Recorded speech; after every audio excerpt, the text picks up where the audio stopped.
Chapter 9. He called the 12 together and gave them power and authority over all demons and to cure diseases. He sent them out to preach God's kingdom and to heal the sick. He said to them, "Take nothing for your journey, no staffs, nor wallet, nor bread, nor money. Don't have 2 tunics each. Into whatever house you enter, stay there and depart from there. As many as don't receive you when you depart from that city, shake off even the dust from your feet for a testimony against them." They departed and went throughout the villages, preaching the good news and healing everywhere. Now Herod the Tetrarch heard of all that was done by him, and he was very perplexed, because it was said by some that John had risen from the dead, and by some that Elijah had appeared, and by others that one of the old prophets had risen again. Herod said, "I beheaded John, but who is this about whom I hear such things?" He sought to see him. The apostles, when they had returned, told him what things they had done.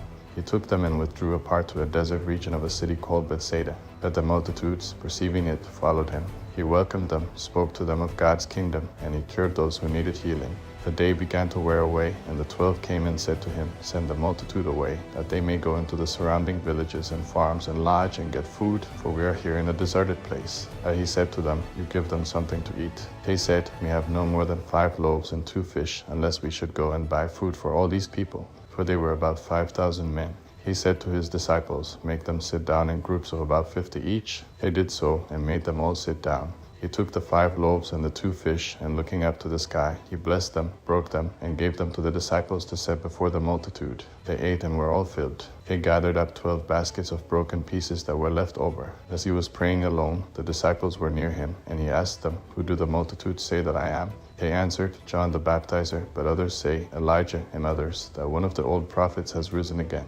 He said to them, "But who do you say that I am?" Peter answered, "The Christ of God." And he warned them and commanded them to tell this to no one, saying, "The Son of Man must suffer many things, and be rejected by the elders, chief priests, and scribes, and be killed, and the 3rd day be raised up." He said to all, "If anyone desires to come after me, let him deny himself, take up his cross, and follow me. For whoever desires to save his life will lose it, but whoever will lose his life for my sake will save it.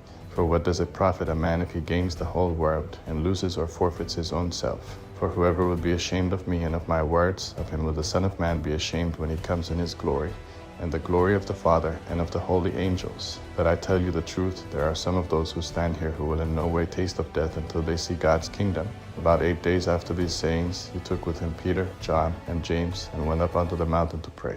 As he was praying, the appearance of his face was altered, and his clothing became white and dazzling. Behold, 2 men were talking with him, who were Moses and Elijah, who appeared in glory and spoke of his departure, which he was about to accomplish at Jerusalem.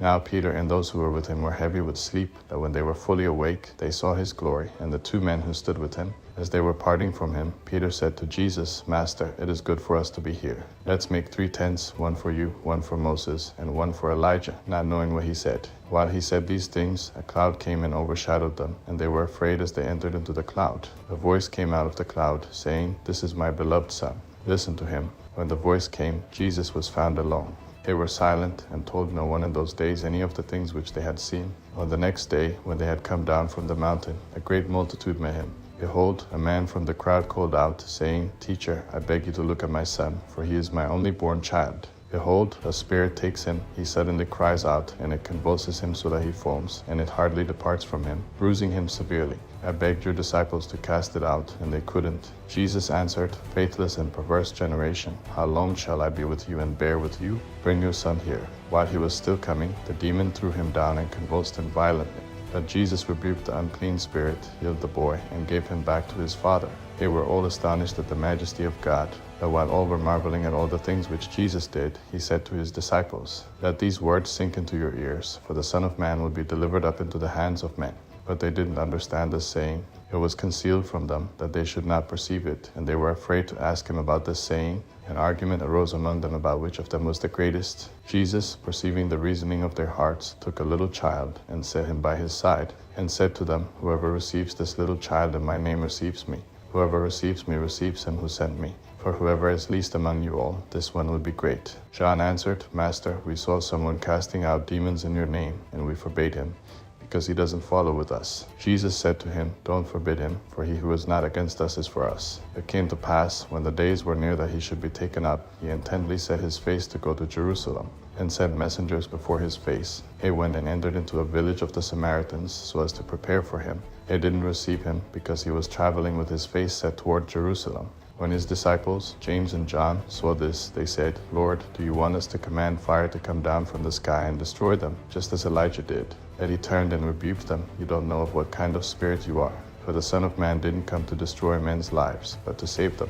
They went to another village. As they went on the way, a certain man said to him, I want to follow you wherever you go, Lord. Jesus said to him, The foxes have holes and the birds of the sky have nests, but the Son of Man has no place to lay his head.